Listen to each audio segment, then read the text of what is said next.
Today I'm bringing you some farmhouse inspired DIYs for spring or really for any time. I don't know if Chip and Joanna are going to approve.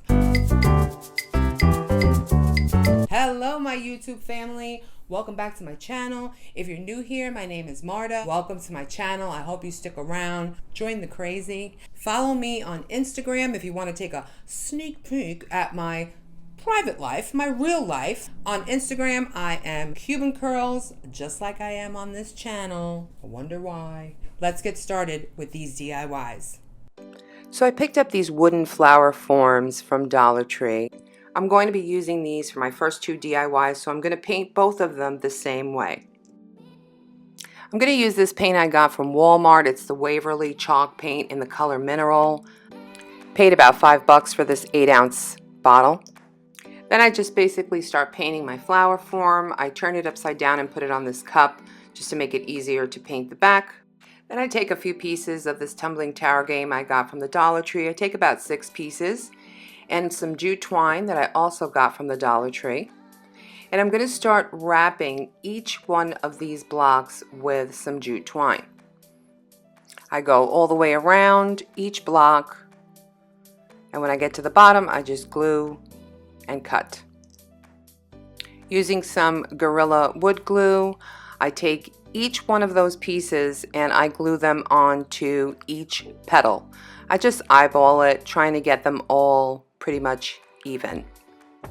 Then I grab some of this Craft Smart acrylic paint in the color white, and I just give this a whitewash, trying to give it just that weathered look. Then I take some of this lace ribbon, also from the Dollar Tree, and I'm going to go ahead and cut it. It's too wide.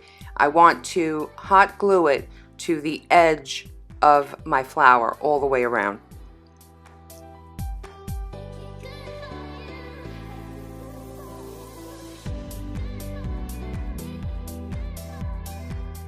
Taking some of the Dollar Tree nautical rope, I frame out the circle around the middle of this flower, using some hot glue, of course. I didn't like the way the jute twine looked around the legs, so I hot glued some nautical rope around them instead. And here's the finished product. I took one of the Dollar Tree trinket pots and I just placed it on top, put a little Dollar Tree succulent in there, and I think it looks adorable. It's just a nice little piece of decor. I really didn't know what I was going to do with those flowers, to be honest with you.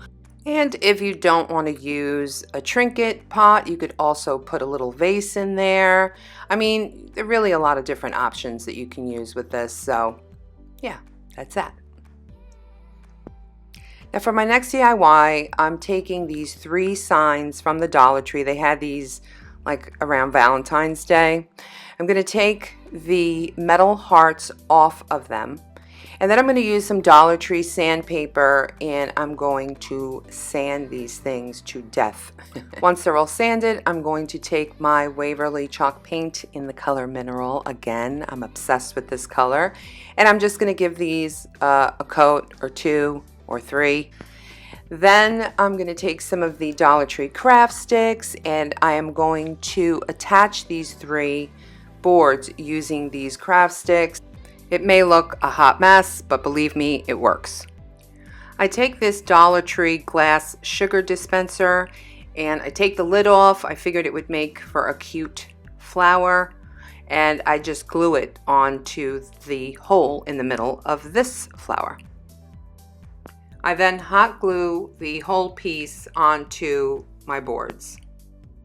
While that's drying, I take a Dollar Tree wastebasket and I basically just cut this thing apart. It cuts really easily with just a pair of scissors. I'm going to cut the top, the bottom, and then I'm going to cut down the middle so that I have like a piece of fake chicken wire.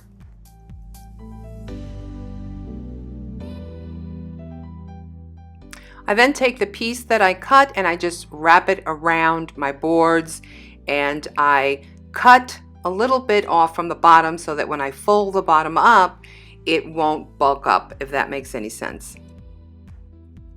Fold it over from the bottom, as you can see here, and hot glue it to my boards. And then I used a piece of poster board to secure everything. I found this little sign at the Dollar Tree and I thought it would be perfect for this project. It's made out of metal. It did have a label on the back, but what I did was I removed it with some olive oil, and believe it or not, it came off very easy.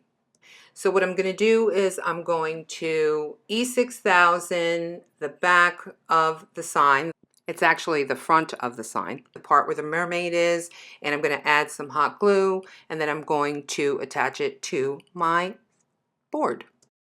Then I take some of this Dollar Tree ribbon with the polka dots and I hot glue it to the top of this because it did have some jagged edges. You'll notice I also hot glued the heart that I took off one of the signs to this particular sign. Did the same thing to the top, and now I'm just trying to make the holes bigger. Now there were holes up there, remember, and I'm just trying to make them bigger so that I can put some of this jute twine in there so that I can hang it. I found this farmer's market sign at Dollar Tree and I didn't really like it. It looked kind of cheap. But I did like the chicken, the pig, and the cow, and it comes off pretty easily. I broke the chicken in the process, but I will fix that later. So I took these Dollar Tree magnets and basically what I did was just glue the back of the magnet to the cow. Now I have this really cute little magnet. I also painted another one, took a Dollar Tree flower off of its stem, added a button and glued it onto this, and now I have a really cute flower magnet. And here is the finished product. Last minute I decided to use some of the Dollar Tree lace just to dress it up a little bit. Everything you see on here is from the Dollar Tree except for my granddaughter's picture, of course. It is functional. You can use magnets on many areas of this piece, and just a really cute piece of decor for my kitchen. Now for my third and final DIY, I take a Dollar Tree cake pan, some paint I got at Michael's. It's the Deco Art Americana in the neutral gray, and basically all I do is just give this cake pan one coat of paint. I don't worry about how I'm painting it. I just wanted the base to be a matte finish. Then again, I take a Dollar Tree trash can and I cut it up. Now, with this one, I'm not going to be cutting it down the sides. I'm just going to cut the top and the bottom.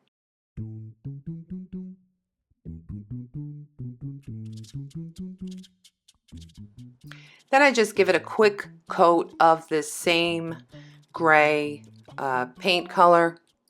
Now I want the bottom of this piece to fit inside the cake pan, so I had to use the smallest area, the smallest side, so that it would fit perfectly into that cake pan. And now what I'm doing is I'm taking the top of this thing and I'm trying to create a shape. I want it to kind of be like a dome shape. And so I'm figuring out how to do that. I'm pushing the metal together and you just have to play around with it until you get the shape that you want.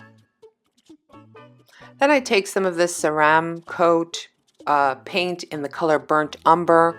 I got it for 99 cents at Target. And what I want to do is I want to make this look old and rusty and dark.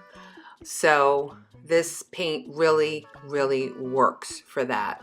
And I just start painting all over, just sloppy, it doesn't matter. It's Farmhouse Decor and I want it to look old. So I just go crazy with it. Now I do the same thing to the cake pan, just kind of painting, and then I take some paper towel and I rub it. I really didn't want it to be perfect. Then I took an old finial I had from an old lamp laying around the house, and that's what I wanted to use as the top of this. This, if you haven't figured it out yet, I want this to be a cloche. Is that the way you pronounce it? A cloche? I'm not sure. Now, I'm not going to lie, this part was frustrating. I was trying to glue the finial to the metal. No. Nice try, Marta. It's not going to work. So my husband comes to the rescue and he's like, "What are you doing? That is not going to work. Let me use a screw. Let me help you." So he did take a screw and he put it through the bottom of this thing, and it worked. It held that finial in place. And here it is, my rustic cloche, and I absolutely love it. It is old looking, rusty, and I decorated it with a little bunny and some eggs from the Dollar Tree. All the stuff that's inside is from the Dollar Tree, some moss. I mean, it came out a little lopsided, I think. Next time I'll do a better job. But for my first time, I think it's okay. I was really hesitant to attempt this DIY, but I was like, what the heck? Let me go ahead and try it. Now, I'm a firm believer of giving credit where credit is due.